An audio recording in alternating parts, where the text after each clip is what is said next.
بسم اللہ الرحمن الرحیم۔ السلام علیکم عزیز طلباء و طالبات۔ 9 کلاس آپ کی تمام بک جو ہے ختم ہو چکی ہے، آخری لیسن ہے آپ کا، اور یہ ہے جی آخری نظم ہے جو ہے کرکٹ اور مشاعرہ۔ اس کو دلاور فگار نے تحریر کیا ہے اور ایک مزاحیہ نظم ہے۔ دلاور فگار جو ہے اپنی مزاحیہ شاعری کی طرف کی وجہ سے بہت زیادہ مشہور تھے۔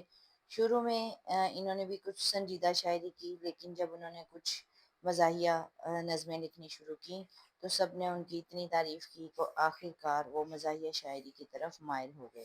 تو اسی قسم کی یہ نظم ہے کرکٹ اور مشاعرہ، جو کہ دلاور فگار نے تحریر کی ہے، اور کافی مزاحیہ انداز میں انہوں نے کرکٹ اور مشاعرہ کہتے ہیں شاعری کی محفل کو، تو کرکٹ میچ اور شاعری کی محفل کو ملانے کی کوشش کی ہے، اور انہوں نے کہا ہے کہ یہ دونوں جو ہیں، کرکٹ کا میدان بھی اور مشاعرے کی محفل بھی، یہ دونوں جگہ پر تقریباً تمام اصول و ضوابط ایک سے ہیں، اور ایک ہی طرح کے جو ہیں وہ ادھر بس فرق یہ ہے کہ ادھر کھلاڑی ہوتے ہیں میچ میں، اور جو محفل ہے اس کے اندر جو ہیں وہ شاعر ہوتے ہیں، اور دونوں جگہ جو ہے شائقین جو ہیں شعر سننے والے بھی اور میچ دیکھنے والے بھی ایک سے ہوتے ہیں، اور ہر ایک کی قسمت کا انحصار جو ہے شائقین کی داد پر ہوتا ہے۔ جتنا زیادہ سننے والے سامعین یا شائقین دیکھنے والے جو ہیں وہ پسند کریں گے کسی کو، اتنا ہی زیادہ وہ شاعر یا وہ کھلاڑی جو ہے وہ مشہور ہو جائے گا۔ تو یہاں پر جو آج ہم لوگوں نے پڑھنا ہے سیکنڈ شعر ہے۔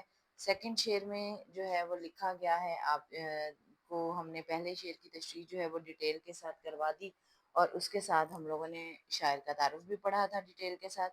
تو آج ہم لوگوں نے اس کے سیکنڈ شعر کی تشریح کرنی ہے۔ سیکنڈ شعر ہے کہ وہاں جو لوگ کھلاڑی ہیں وہ یہاں شاعر، یہاں جو صدر نشین ہے وہاں ہے امپائر۔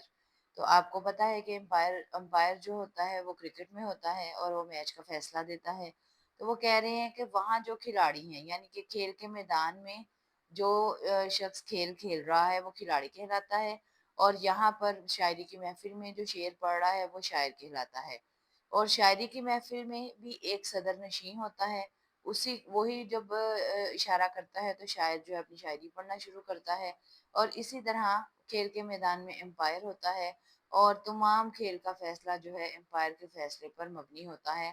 اگر امپائر جو ہے اشارہ کرتا ہے تو کھیل شروع ہوتا ہے، امپائر ہی اشارہ کرتا ہے تو کھلاڑی کے آؤٹ یا ناٹ آؤٹ کا فیصلہ جو ہے وہ ہوتا ہے۔ اسی طرح صدر نشین کے کیے گئے فیصلے کے اوپر تمام شاعری کی محفل کا انحصار ہوتا ہے۔ اس طریقے سے آج ہم لوگ جو ہیں اس کے سیکنڈ شعر کی تشریح کریں گے۔ سیکنڈ شعر جو ہے نظم نمبر 6 ہے، یہ آخری نظم ہے 9 کلاس آپ کی نئی بک میں آخری نظم ہے کرکٹ اور مشاعرہ، اور شاعر کا نام ہے دلاور فگار۔ شعر دوبارہ سے ہم پڑھیں گے۔ وہاں جو لوگ کھلاڑی ہیں وہ یہاں شاعر، یہاں جو صدر نشین ہیں وہاں ہے امپائر۔ تو اس طریقے سے شاعر نے بڑے مزاحیہ انداز میں جو ہے کرکٹ کے کھیل کو اور شاعری کی محفل کو، مشاعرے کو آپس میں جو ہے وہ جوڑا ہے، اور بڑے ہی خوبصورت طریقے سے الفاظ کا چناؤ کیا ہے کہ دونوں طرف جو ہے وہ لگتا ہے کہ واقعی دونوں کھیل جو ہیں آپس میں ملتے ہیں، کھیل بھی اور مشاعرہ بھی۔ سب سے پہلا جو بند ہے وہ ہم شاعر کی تعریف میں لکھتے ہیں، شاعر کی جو ہے شاعری کی خصوصیات تحریر کرتے ہیں، اس لیے پہلے بند میں ہم شاعری کی خصوصیات تحریر کر رہے ہیں۔ دلاور فگار نے شاعری کا آغاز غزل سے کیا، سنجیدہ شاعری کرنے کے ساتھ ساتھ ہی شگفتہ شاعری کی طرف مائل ہوئے۔ بطور مزاحیہ شاعر انہیں بھارت میں بھی شہرت حاصل تھی۔ دلاور فگار کی حصہ مزاح تیز تھی، شعر گوئی کی ہنرمندی اور طنز کا مخصوص انداز ان کی شاعری کی شہرت اور مقبولیت کا بڑا سبب تھا۔ واقعاتی اور منظوم کالم نگاری کی وجہ سے بھی انہوں نے کافی شہرت پائی۔ ان کو مزاحیہ شاعری کی وجہ سے شہنشاہ ظرافت اور اکبر ثانی کے القابات سے بھی یاد کیا جاتا ہے۔ یہاں تک ہم نے جو ہے وہ شاعر کی خصوصیات لکھیں، شاعری کی خصوصیات لکھیں۔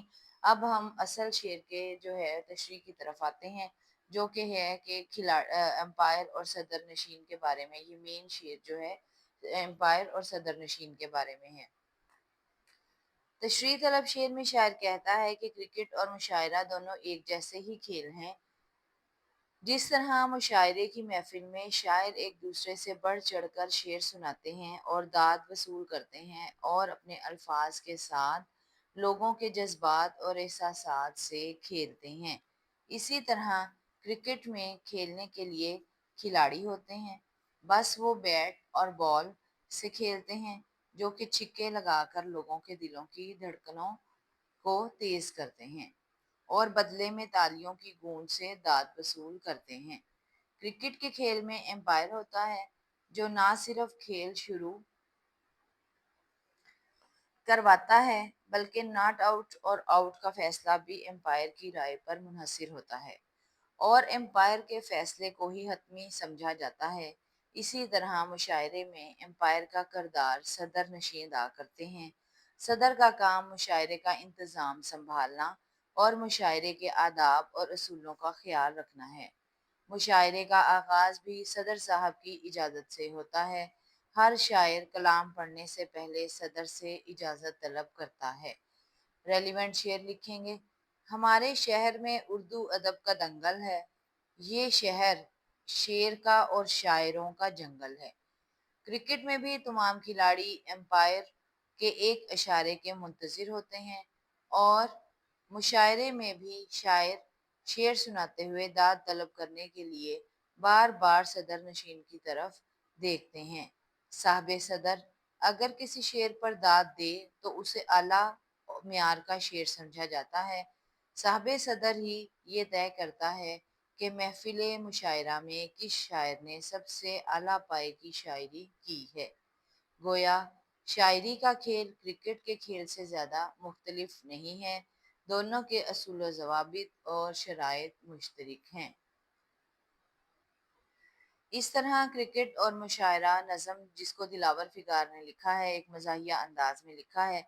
इसके हमने सेकंड शेर की तशरीह काफ़ी ज़्यादा डिटेल के साथ की है क्योंकि ये एक मज़ाहिया जो है नज़म है, इसलिए इसमें रेलिवेंट अशार जो हैं वो एक दो ही आते हैं और उन्हीं को ही हम जो है लिखेंगे। कोशिश करेंगे कि और अशार भी लिखे जाएं जो खेल के मुतलिक हों। तो लेकिन क्योंकि क्रिकेट और मुशायरे का आपस में कंपैरिजन किया गया है, इसलिए इसके मुतालिक आपको बहुत ज़्यादा अशार जो हैं वो नहीं मिलेंगे। जिस तरह भी हमें जो है शेर समझ आ रहे हैं उसको हमने उस रेलिवेंट के तौर पर लिखा है क्योंकि ये एक मज़ाहिया नज़म है। इसमें कोई आयत हदीस का तर्जुमा भी हम कोई नहीं दे सकते और कोई ख़ास कौल जो है इसके अंदर मौजूद नहीं है। इसके और ज़्यादा इन्हिसार जो है आपको के अल्फाज पर ही होगा। जितनी ज़्यादा डिटेल के साथ आप तशरीह करेंगे उतना ही ज़्यादा आपका जो है एक शेर जो है या ये नज़म जो है ये उतनी ही ज़्यादा मोतबर मानी जाएगी। इसी तरीके से आपने तशरीह करनी है। सबसे पहला जो पैराग्राफ होता है वो हमेशा आपने शायर की तारीफ़ में करना है और शायर की शायरी की खसूसियात की तारीफ़ करनी है और उसके बाद आपने शेर की तशरीह शुरू करनी है। 2 नंबर का ये क्वेश्चन होता है पेपर के अंदर। टोटल 10 मार्क्स का क्वेश्चन है। 3 आपने हिस्सा नज़म से करने हैं और 2 हिस्सा गज़ल से करने हैं और आपका हर शेर जो है वो 2 नंबर का होता है।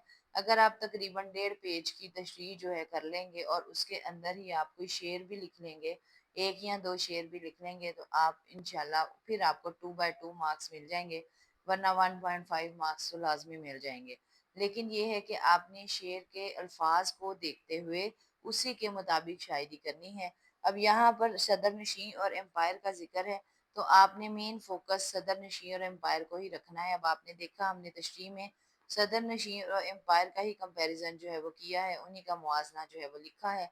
इसी तरीके से आपने तशरीह करनी है। ये नहीं है कि आप एक शेर की तशरीह जो है वो दूसरे के अंदर लिख लेंगे और दूसरे की तशरीह तीसरे के अंदर लिख लेंगे, बल्कि आपने शेर के अल्फाज पर गौर करना है और उन्हीं को मद्देनज़र रखते हुए आपने तशरीह लिखते चले जाना है। इस तरीके से आप तशरीह करेंगे तो इंशाल्लाह बोर्ड में आप बहुत अच्छे नंबर हासिल करने में कामयाब हो जाएंगे। उम्मीद है कि इस तरीके से आप तशरीह करेंगे तो आपका जो है वह नंबर अच्छे भी आएंगे और आपको लेक्चर यकीनन समझ आ गया होगा। चैनल को सब्सक्राइब कर लीजिएगा, लाइक कर लीजिएगा, बेल आइकन को ऑन कर लीजिएगा। इन सवालात के साथ साथ आखिरी नज़म है, इसके बाद हमारे साथ साथ ग्रामर के क्वेश्चन जो है वो चल रहे हैं। साथ साथ आपको ग्रामर के तमाम क्वेश्चन और दरख्वास्तों के जो है पैटर्न और मुकालमों के पैटर्न, कहानियों के पैटर्न वो भी साथ साथ आपको जो है वो दिखाए जा रहे हैं। उम्मीद है कि आपको लेसन समझ आ रही होगी। چینل کو سبسکرائب کر کے لائک کر لیجیے گا۔ السلام علیکم ورحمۃ اللہ وبرکاتہ۔